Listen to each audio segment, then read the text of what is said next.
How do you support your libido after breast cancer and menopause? Let's talk about it.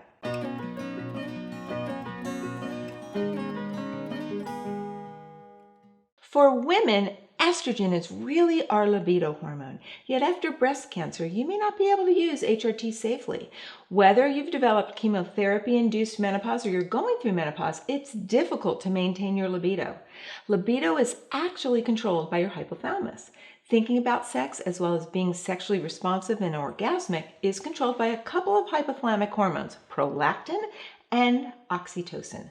Optimizing your hypothalamus health can actually help to balance both hormones and improve your libido. Oxytocin helps you bond to your lover and is released during orgasm. Hugging helps increase oxytocin production. Prolactin can inhibit your responsiveness to the hormones if it's produced at high levels during the day. Sleeping in the dark at night and getting up with the sun helps regulate prolactin. Optimizing your hypothalamus function will help balance both oxytocin and prolactin to help you increase your libido.